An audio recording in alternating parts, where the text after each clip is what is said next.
I used to believe love was enough. If someone had asked who built Hayes Technologies, every newspaper, investor, and employee would have answered without hesitation. Victoria Hayes. Her picture appeared on magazine covers. She gave speeches on big stages. She accepted awards with confident smiles while cameras flashed around her. I always stood behind those cameras. I never wanted applause. I wanted her. "You should be standing beside me," my sister Grace told me once. I laughed. Why? She deserves the spotlight. And you don't. I already have everything I need. Looking back, I wonder if I was lying to her or to myself. Years ago, Victoria and I sat inside a tiny apartment with one broken desk and two old laptops. We couldn't afford an office, so our kitchen became one. I wrote software until sunrise while she practiced investor presentations. When the first investor rejected us, she cried. "I failed," she whispered. I held her hands. "No, we learned. What if nobody believes in us?" "I do." She smiled through her tears. "Then let's keep going." We did. I designed our first product. I fixed impossible bugs. I stayed awake for nights that blurred into mornings.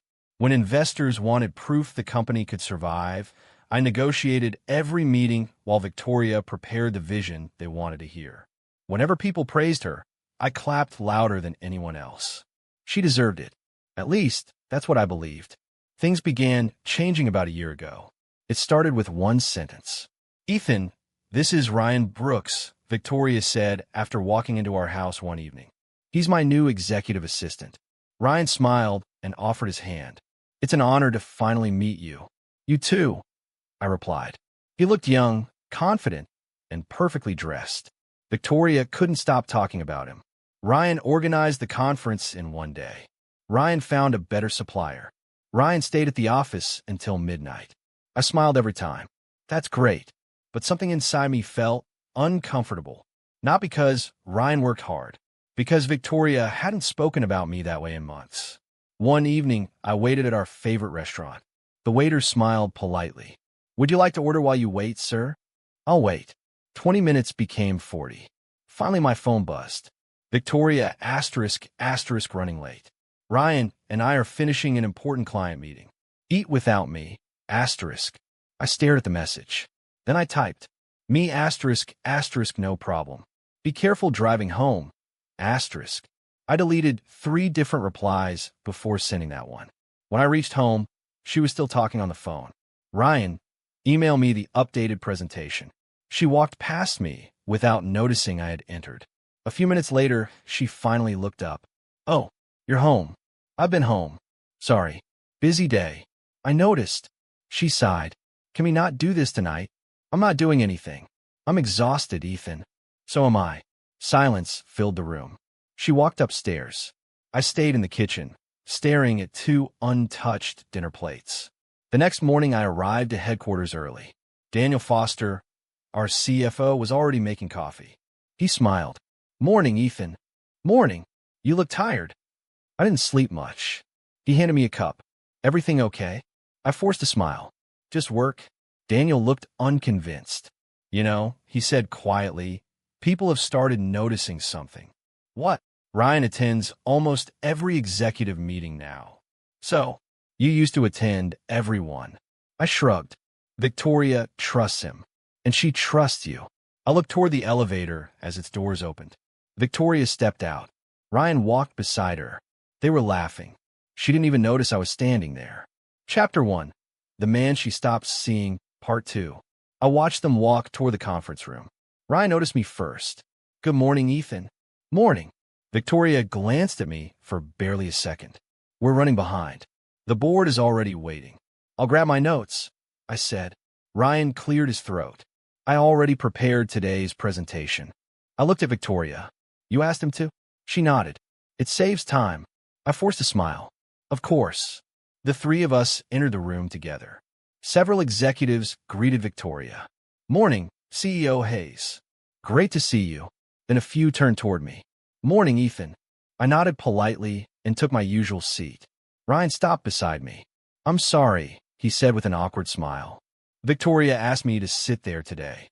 For a moment, I thought he was joking. He wasn't. I looked at Victoria again. She didn't even raise her head from her tablet. Ethan, she said calmly, would you mind taking the seat near the end?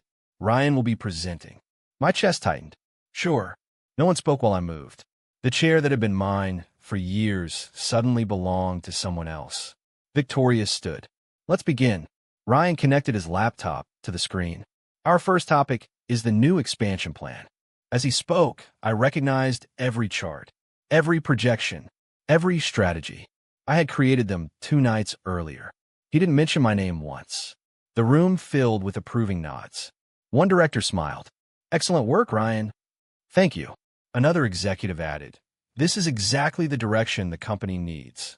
Ryan accepted every compliment without hesitation. I remained silent. Daniel looked at me from across the table. His expression said everything. He knew. The meeting continued for another hour. Whenever someone asked a technical question, Ryan hesitated. Before I could answer, Victoria stepped in. We'll discuss those details later. She never invited me into the conversation. When the meeting finally ended, people gathered around Ryan. Great presentation. Very impressive. You've become indispensable. I quietly packed my notebook. Daniel caught up with me outside. You should have corrected him. What would that change? Those were your ideas.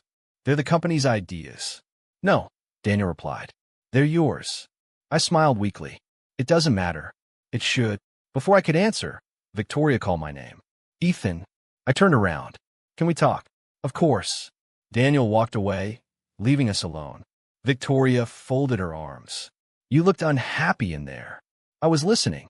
You barely said a word. There wasn't much space for me. She frowned. Don't start. I'm not starting anything. Ryan did well. I never said he didn't. Then what's the problem? I took a slow breath. The problem isn't Ryan. Then what is it? I feel like you're pushing me out. Her eyes narrowed. That's ridiculous. Is it? You're imagining things. I've lost meetings. They're just meetings. I've lost clients. They needed fresh communication. I've lost my seat. It was one chair, Ethan. I laughed softly. It was never about the chair. She looked at me for a long moment. I need people who can keep up with how fast this company is growing. The words hit harder than I expected. I've been keeping up since day one. I know. Do you? She checked her watch. I don't have time for another argument. We're not arguing. It feels like we are. She turned toward the elevator. I have lunch with investors. With Ryan? Yes. She stepped inside. The doors began closing. For just a second, our eyes met. Then the elevator disappeared. I stood alone in the hallway, holding a notebook full of ideas that no one knew were mine. For the first time since we built Hayes Technologies together, I wondered whether I was still my wife's partner or simply another employee waiting to be replaced. I spent the next few days telling myself everything would return to normal. It never did. Every morning, Ryan walked beside Victoria like he had always belonged there. Every afternoon, they disappeared into meetings I no longer attended. Every evening, she came home later than the night before. One Monday, I walked into her office and smiled. Do you have a minute? She didn't look up from her laptop. I'm finishing something. I'll wait. Ryan sat across from her with a stack of reports. He looked at me politely. We're reviewing next quarter's expansion. I noticed. Victoria finally raised her eyes. What did you need? I wanted to discuss tomorrow's investor presentation. Ryan answered before she could. I've already prepared it. I looked at him. I wasn't asking you. Victoria sighed. Ethan, Ryan has everything under control. I've handled every investor meeting since the company started. I know. Then why wasn't I told about this one? Because I made a different decision. Her voice sounded calm, but every word pushed me farther away. I nodded once. Understood. As I reached the door, she called after me. Don't take it personally. I forced a smile without turning around. I'm trying not to. Outside, Daniel caught up with me. Coffee, please. We walked to the small cafe across the street. Daniel waited until nobody could hear us. I've been watching the numbers. What about them? They're changing. Changing how? Ryan keeps recommending expensive projects. Victoria approved them? Every single one. I frowned. Did anyone question him? I did. What happened? Daniel gave a tired laugh. Victoria said I should trust her judgment. Do you? I trust facts. He slid a financial report across the table. Look, I studied the pages. The projected spending had nearly doubled. This isn't like her. I know. Has Ryan explained these risks? He avoids every difficult question. I lean back. This could damage the company. Daniel lowered his voice. I'm telling you because someone has to. I'll talk to Victoria. I already know she'll refuse to listen. I still have to try. When I returned to headquarters, I heard two employees talking near the elevator. I heard Ryan is basically running the company now. The CEO trusts him more than anyone. What about Ethan? I don't know. Maybe he's stepping away. I stopped walking. Neither of them noticed me. Their conversation ended as the elevator doors opened. Inside, I stared at my reflection. Was that really how everyone saw me now? The forgotten husband, the invisible partner, the man who had quietly disappeared. That evening, Victoria came home carrying her laptop. I smiled. I made dinner. Thanks, but Ryan and I already ate after the client meeting. The words landed like a punch. You could have told me. It was last minute. We haven't had dinner together in almost a week. She placed her laptop on the table. Ethan, my schedule is crazy. Our schedules used to be crazy together. She rubbed her forehead. I'm exhausted. So am I. She looked at me for a long moment. Can we please not argue tonight? I'm not trying to argue. Then what are you trying to do? I'm trying to find my wife again. For the first time in days, she had no answer. Victoria looked away first. I haven't gone anywhere. It doesn't feel that way. She crossed her arms. You're making this harder than it needs to be. No, I'm finally saying what I've been holding inside. She sighed. Fine. Say it. I miss you. I'm right here. No, you're not. Silence filled the dining room. I took a slow breath. You used to tell me everything. I still do. No. I learn about company decisions from other people now. Business changes. So does marriage. Her expression hardened. This isn't about marriage. Then what is it about? You don't like Ryan. I barely know Ryan. You resent him. I resent being replaced. She shook her head. Nobody is replacing you. Really, you've become emotional. I'm your husband. You're acting jealous. The word hit me harder than I expected. Jealous? Yes. Of my own place beside my wife. You can't accept that I trust other people too. I've never asked you not to. Then stop questioning every decision I make. I'm questioning one decision. Which one? Choosing him over me. Her eyes flashed with anger. This is exactly what I mean. What? You think everything has to include you. I helped build this company, and I lead it. I never argue with that. Then respect it. I always have. Not anymore. I stared at her, searching for the woman who once cried in my arms after every setback. Instead, I saw a CEO defending her authority. You've changed, I said quietly. She laughed without humor. No, Ethan, I've grown, and I've been left behind. If that's how you want to see it. I stepped closer. Look at me. I am. No, you're looking at someone standing in your way. She grabbed her laptop. I have an early flight tomorrow. With Ryan? Yes.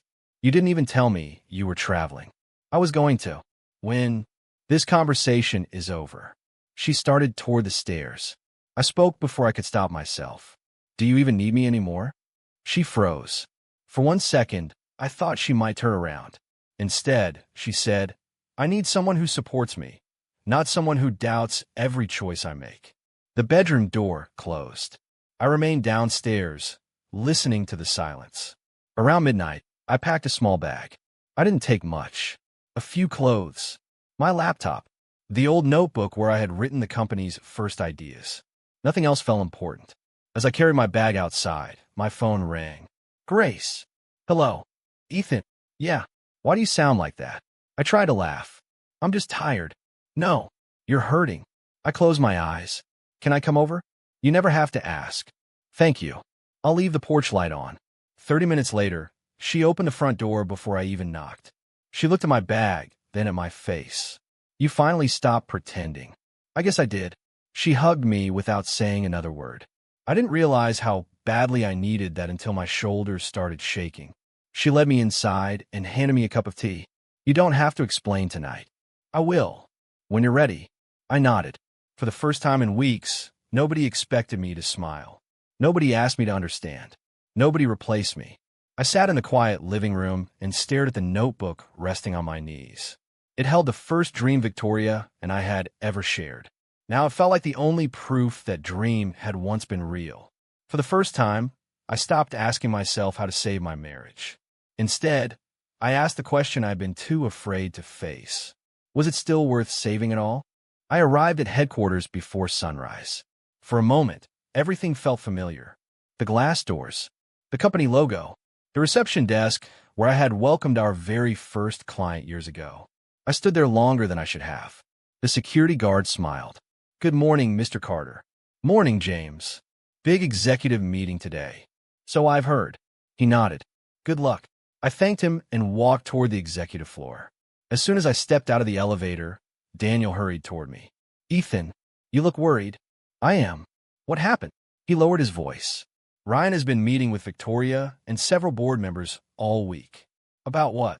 "I don't know everything." "What do you know?" "They've been talking about restructuring." I frowned. "Restructuring what?" "You."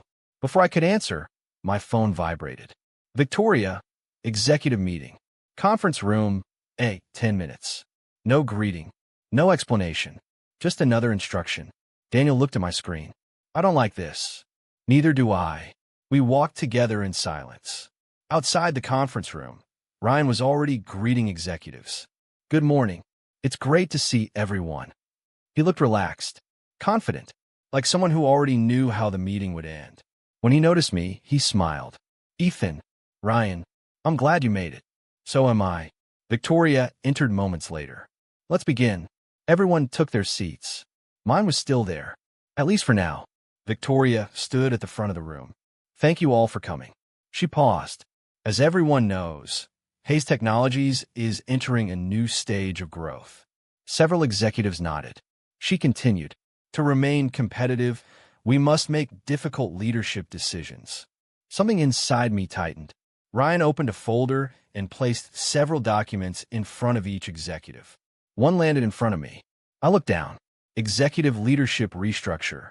My name appeared on the first page. "What is this?" I asked. Victoria met my eyes. "I'll explain." "I'm listening." She took a slow breath. "After reviewing our organizational structure, I've decided to remove several overlapping leadership positions." I frowned. "Overlapping?" She nodded. "Your responsibilities have gradually shifted over the past year." "Shifted by whom?" She ignored the question. "Ryan has successfully managed those responsibilities." I looked at him. He avoided my eyes. I turned back to Victoria. "So this was decided before today's meeting?" "Yes." "And nobody thought I deserved a conversation first?" "This isn't personal." I laughed quietly. "You've replaced me step by step for months." "Ethan, and now you're calling it restructuring?" Ryan finally spoke. "The company needs efficiency." I stared at him. "I wasn't talking to you." Victoria's voice became colder. "Ryan is part of the executive team. I know exactly how that happened." She folded her hands. "Ethan, please remain professional." "I've been professional since the day we started this company." One executive cleared his throat but stayed silent. No one defended me. No one even looked at me. Victoria continued reading from the document. "Effective immediately, Ethan Carter is removed from all executive leadership responsibilities." The words echoed through the room. I felt every pair of eyes on me. I spoke carefully. "So that's it?" "Yes." "No discussion?" "The decision has already been approved." "By the board?" She nodded once. I looked around the table. Some people lowered their heads. Daniel looked furious. Nobody spoke. I pushed the document away. "I spent years building this company." Victoria answered quietly. "And nobody can take that away from you." I shook my head. "You already have." Silence filled the room. Then Victoria looked toward the door. "Security, please come in." The door opened. Two security officers stepped inside. For the first time since Hayes Technologies had opened its doors, I realized I was no longer being treated as one of its founders. I was being treated like someone who no longer belonged. The room stayed silent. I looked at the two security officers standing near the door. One of them looked uncomfortable. "Mr. Carter," he said quietly, "we've been asked to escort you out." I almost smiled. Years ago, I had signed the papers approving their employment.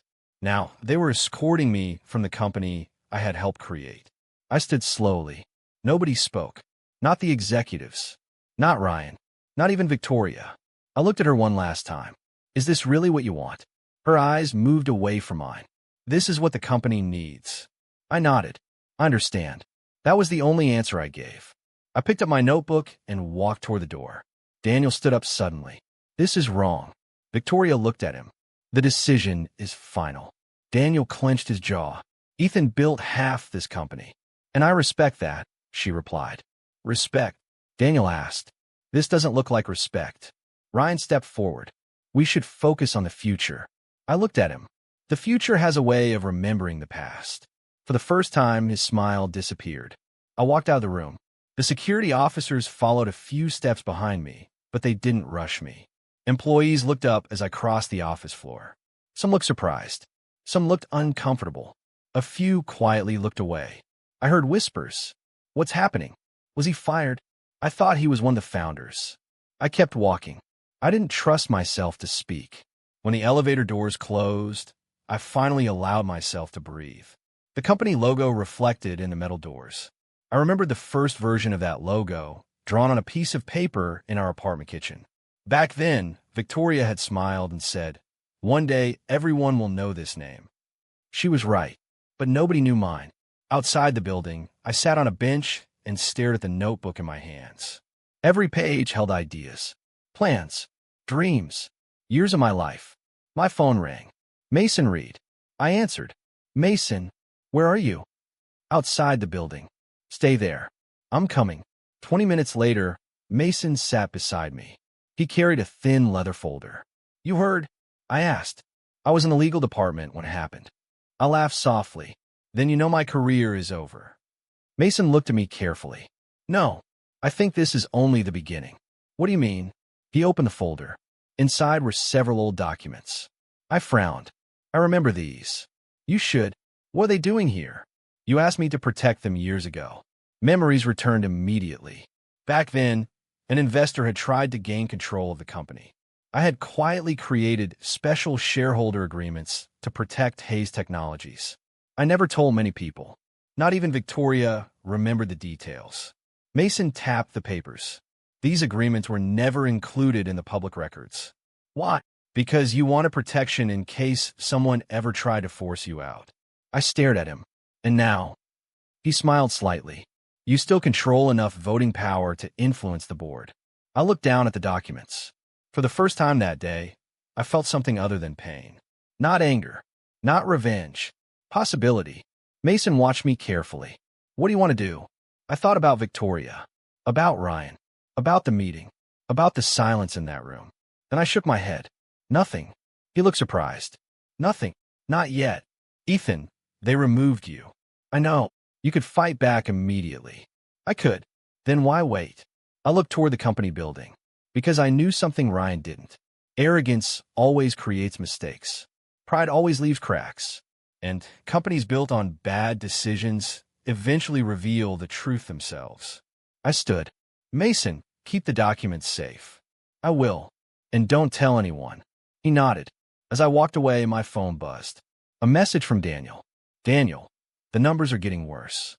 Ryan approved 3 new projects today. I read the message twice. Then I put my phone away. I wasn't part of Hayes Technologies anymore. At least, that was what they believed. But while Victoria and Ryan celebrated their victory, small problems were already growing beneath the surface. And sooner or later, every hidden crack becomes impossible to ignore. 3 months passed before my phone rang with a number I hadn't seen in a long time. Hello. Ethan, this is Olivia Bennett. I sat up. Good afternoon, Ms. Bennett. I wish this were a social call. I figured. Her voice sounded calm, but something beneath it felt urgent. I need you at Hayes Technologies tomorrow morning. I stayed quiet for a moment. I don't work there anymore. I know. Then why am I being invited? Because the board is holding an emergency meeting. I frowned. What happened? You'll hear everything tomorrow. Can you at least give me a reason? She answered without hesitation. The company is bleeding money. My grip tightened around the phone. How bad? Worse than the public knows. I closed my eyes. I warned them. I know you did. I wasn't listening to prove myself right. I know that too. She paused before speaking again. Will you come? I looked out the window. Part of me wanted to refuse. Another part wanted answers. I'll be there. Thank you. She ended the call. The next morning, I stood outside Hayes Technologies again. The building looked exactly the same. I didn't. The receptionist saw me and smiled nervously. Good morning, Mr. Carter. Morning. It's good to see you. You too. As I walked toward the boardroom, Daniel caught up with me. You came. You asked me to keep waiting. He nodded. I'm glad you did. How bad is it? He let out a slow breath. Revenue dropped 30%. I stopped walking. 30. 3 major investors pulled out. What about the expansion projects? Most of them failed. And Ryan? He keeps blaming the market. I shook my head. No. What? He never accepts responsibility. Daniel looked around before speaking again. Neither does Victoria. The boardroom doors opened. Olivia greeted me first. Thank you for coming. I almost didn't. I'm glad you changed your mind. Several board members nodded politely. Some looked embarrassed. One elderly director stood and offered his hand. I'm sorry. I shook it. Thank you. Moments later, the doors opened again. Victoria entered wearing her usual confident expression. Ryan followed close behind, carrying a thick folder. She froze when she saw me. What is he doing here? Olivia answered calmly. I invited him. Victoria frowned. Why? Because today's discussion concerns everyone with a stake in this company. Ryan smiled slightly. I don't think Ethan has any official role anymore. Before I could answer, Olivia looked directly at him. That assumption may be premature. Ryan's smile faded. Victoria took her seat. This meeting should focus on recovery. It will, Olivia replied. Victoria opened her presentation. I've prepared a complete restructuring plan. Ryan placed several printed reports around the table. We've identified temporary challenges. I almost laughed. Temporary. Daniel quietly slid another folder toward Olivia. She opened it without saying a word. Victoria began speaking. Our recent losses are largely the result of difficult market conditions. Daniel interrupted. That's not accurate. Victoria looked at him. Excuse me? The reports show otherwise. Ryan leaned forward. Our strategy simply needs more time. Daniel shook his head. 3 failed acquisitions. Ryan stayed silent. 2 canceled partnerships. Nobody responded. Millions spent on projects with no return. The room became very quiet. Victoria folded her hands. Every growing company faces setbacks. Daniel looked directly at her. Not because they ignore every warning. She turned toward me. Is this why you're here? I met her eyes. I haven't said a single word. Ryan spoke before I could continue. This meeting isn't about old history. Olivia calmly closed the financial report. No. She looked around the table. It's finally time we discuss the truth. The room fell completely silent. Olivia folded her hands. Before anyone speaks again, I'd like to introduce one more person. The boardroom door opened. An elderly man walked inside with slow, steady steps. I recognized him immediately. Mr. Bennett. Harold Bennett smiled at me. It's good to see you again, Ethan. Victoria's eyes widened. I thought you retired. I did. Then why are you here? He pulled out a chair. Because I founded this company, and I still care what happens to it. Ryan shifted uneasily. Harold looked around the table. I've spent the last 3 months reviewing every report. He turned toward Victoria. I'm disappointed. She straightened in her chair. We've faced difficult market conditions. Harold shook his head. I've survived 3 recessions. Markets don't destroy companies. Pride does. Nobody answered. He looked toward the door. Mason Reed entered carrying a locked briefcase. He placed it on the table and opened it. Several legal documents appeared inside. Victoria frowned. What are those? Mason answered calmly. Shareholder agreements signed during the company's earliest years. Ryan laughed quietly. Those records are already on file. Mason looked at him. No. What do you mean? These aren't public. I watched Victoria's expression slowly change. She looked at me. Ethan. I stayed silent. Mason continued. Years ago, Ethan requested these agreements remain confidential to protect the company against hostile control. Harold nodded. It was a wise decision. Mason handed copies to every board member. According to these agreements, Ethan Carter still controls enough voting rights to influence every major board decision. Ryan's face turned pale. That's impossible. It isn't. Victoria stared at the papers. Why didn't you ever tell me? I finally spoke. You never asked. The room stayed quiet. Daniel stood. I'd also like the board to review these financial reports. He passed another folder around the table. The losses weren't caused by the economy. Ryan interrupted. That's your opinion. No. Daniel opened the report. These are audited records. He pointed to one page. Ryan approved 3 acquisitions despite repeated warnings. Another page. He ignored risk assessments. Another. He redirected development funds into projects with no market demand. Ryan looked toward Victoria. I followed your instructions. Victoria turned sharply. You told me those investments were safe. You approved them. Because I trusted you. Harold raised one hand. Enough. Everyone fell silent. He looked directly at Victoria. You stopped listening to the people who built this company. Then he looked at me. Ethan warned you. I answered quietly. I tried. Harold nodded sadly. I know. Olivia stood. The board will now vote. Nobody spoke while the ballots were collected. My heartbeat remained steady. I wasn't hoping for revenge. I was waiting for the truth. Several minutes later, Olivia looked up. The results are final. She turned toward Victoria. By majority vote, you were removed as Chief Executive Officer of Hayes Technologies, effective immediately. Victoria closed her eyes.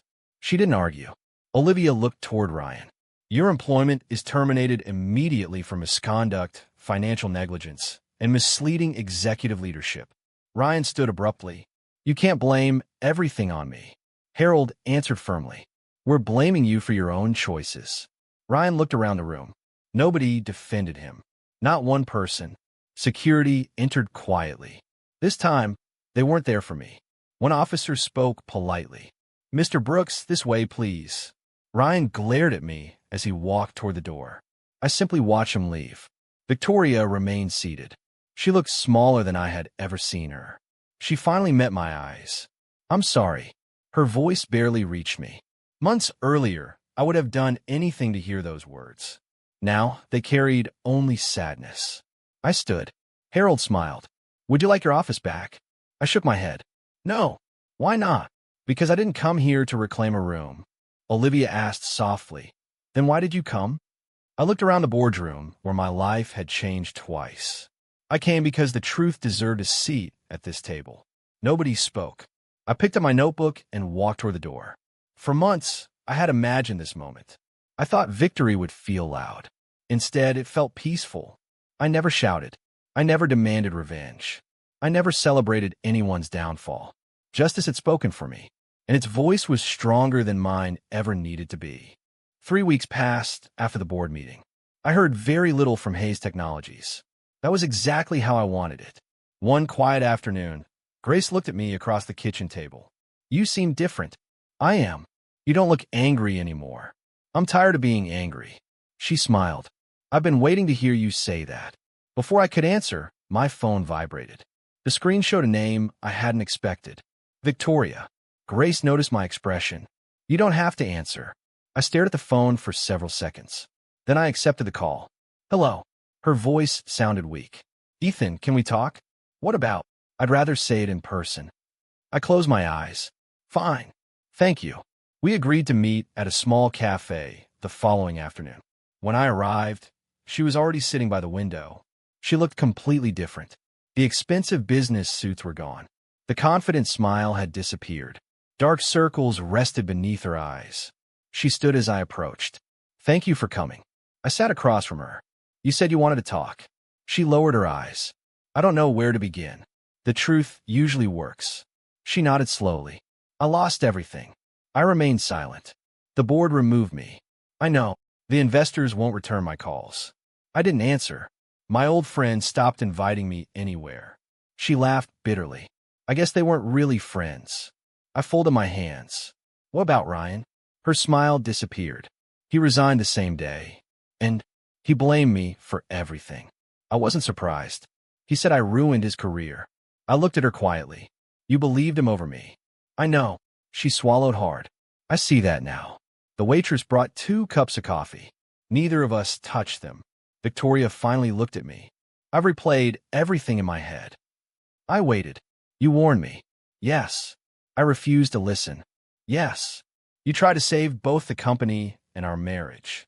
Another long silence settled between us. I pushed you away. I nodded once. You did. Tears filled her eyes. I kept thinking success meant I had to choose ambition over everyone else. I spoke softly. Ambition wasn't a problem. What was? You stopped trusting the people who loved you. She covered her face for a moment. I don't even recognize the person I became. I remember the woman who once celebrated every tiny victory with me. That woman felt very far away. She wiped her eyes. I visited our old apartment. I looked up. You did. It hasn't changed much. She smiled sadly. I found a coffee mug you refused to throw away. I couldn't help smiling. It was cracked. You always said it still worked. It did. She laughed quietly before the tears returned. I threw away a marriage that still worked.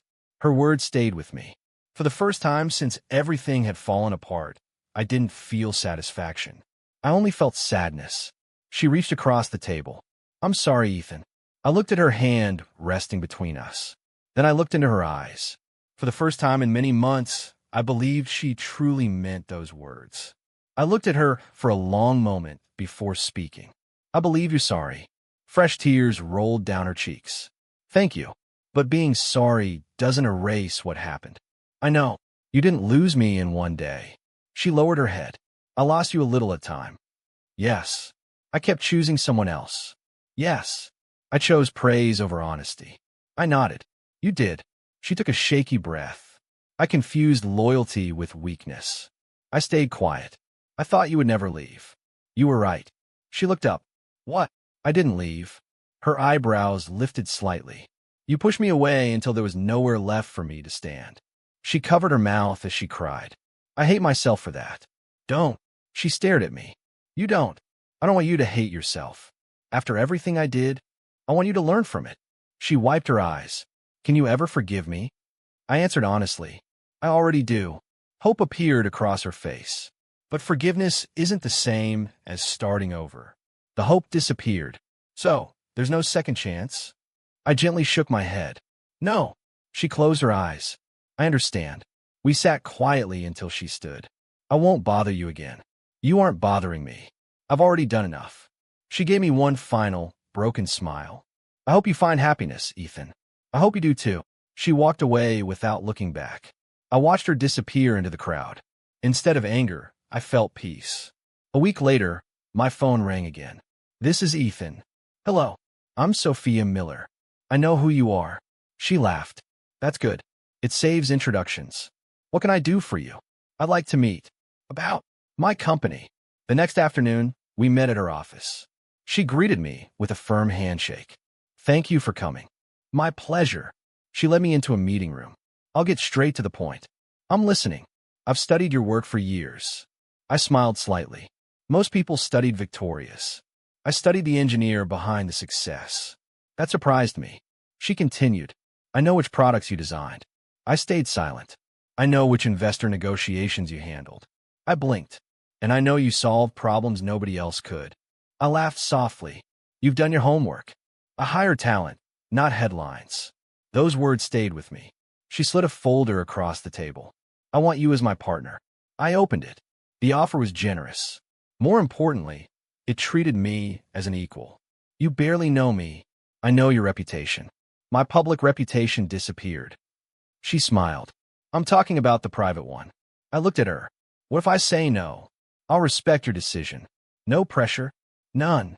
For the first time in a long while, someone wanted my ability instead of my title. I reached for the pen. I have one condition. She smiled. Name it. We build this company with honesty. Agreed. No hidden games. Agreed. No replacing loyal people. She extended her hand. Never. I shook it. As I walked out of her office, the afternoon sun felt warmer than it had in months. I finally understood something I should have known long ago.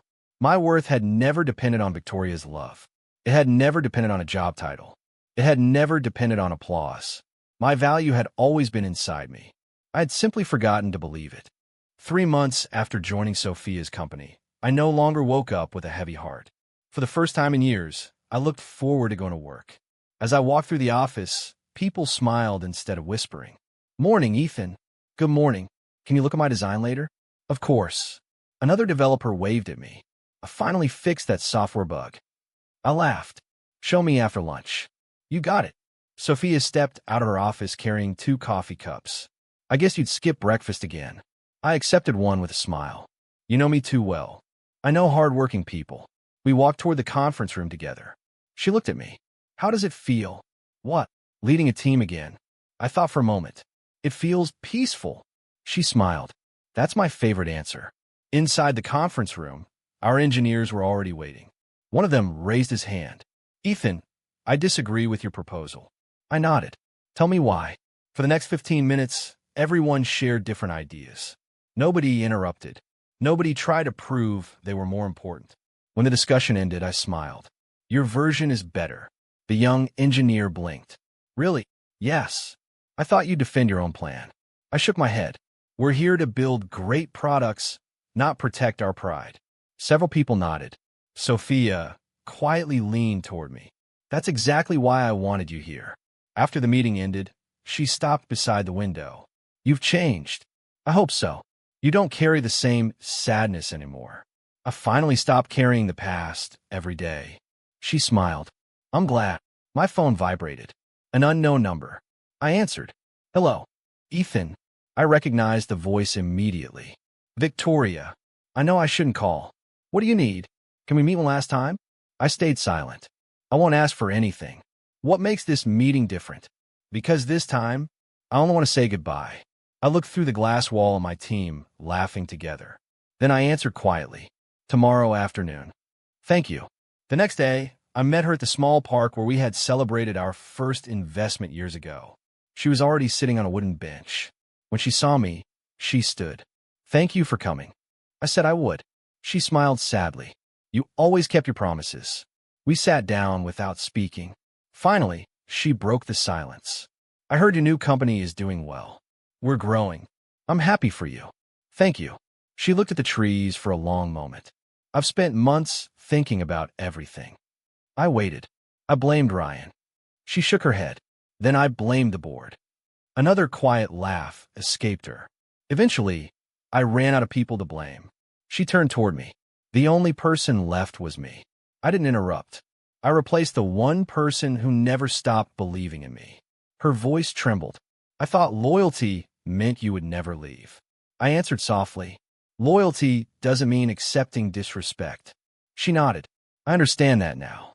For the first time, neither of us argued. Neither of us defended the past. We simply sat together, 2 people separated by choices that could never be undone. Victoria took a slow breath before speaking again. "I owe you the truth." "I'm listening." "I love the success more than I protected the people who gave it to me." I stayed quiet. I kept chasing bigger goals. She looked down at her hands. "I never realized I was leaving you behind." "You were." "I know." She wiped away a tear. "I replaced the only person who stood beside me before anyone else believed in me." I nodded slowly. "You did." "I'm sorry." "I believe you." She searched my face. "Can you ever come back?" I answered gently. "No." Her shoulders fell. "Not because I hate you." "I know. But because trust doesn't grow back the way it once was." She closed her eyes. "I understand. I truly hope you build a good life." "I'll try." She stood and offered a small smile. "You look happier." "I am." "I'm glad." Those were the last words we shared. She walked away without looking back. This time, I didn't watch with regret. I watched with peace. The following Monday, Sophia called everyone into the main conference room. She smiled at the team. "I have an announcement." Everyone looked at her. She turned toward me. "Ethan has accepted the position of Chief Technology Partner." The room filled with applause. One engineer laughed. "We already thought he had the job." Another smiled. "You've earned it." I felt something I hadn't felt in a long time. I felt appreciated. After the meeting, Sophia handed me a small box. "Open it." Inside was a simple silver key. I looked at her. "What is this?" "The key to your new office." I laughed. "It's just an office." She smiled. "No. What is it?" It's a reminder. Of what? That nobody here will ever treat you like you're replaceable. For a moment, I couldn't answer. Then I quietly said, "Thank you." She nodded. "You already thanked us by believing in this company." Over the next several months, our team released new products, welcomed new employees, and celebrated every success together. Whenever someone had a better idea than mine, I listened. Whenever someone made a mistake, we solved it together. Nobody needed to protect their pride. We protected each other instead. One evening, I stood alone inside our headquarters after everyone had gone home. The lights reflected against the glass walls. The office was quiet. I walked past busy workstations, meeting rooms, and whiteboards covered with new ideas. Every step reminded me how far I had come. Months earlier, I believed losing everything had destroyed my life. I couldn't have been more wrong. Losing my position had shown me my real value. Losing my marriage had taught me to respect myself. Losing the company I helped build had led me to a place where honesty mattered more than titles. I looked through the large windows as the city lights filled the night. A soft smile crossed my face. I no longer measured success by awards. I no longer needed someone else's approval. I no longer carried anger. The pain had shaped me. The betrayal had strengthened me. The silence had taught me who I really was. I finally understood that revenge was never the ending I needed. Peace was. I turned off the office lights and walked toward the exit. This building wasn't built from broken promises. It was built from trust. And so was the man walking out of it. Sometimes life takes away everything you think you need so you can discover everything you already have. I lost the woman I loved. I lost the company I helped create. But somewhere along the way, I found myself. And that was the greatest victory anyone could ever take away from me.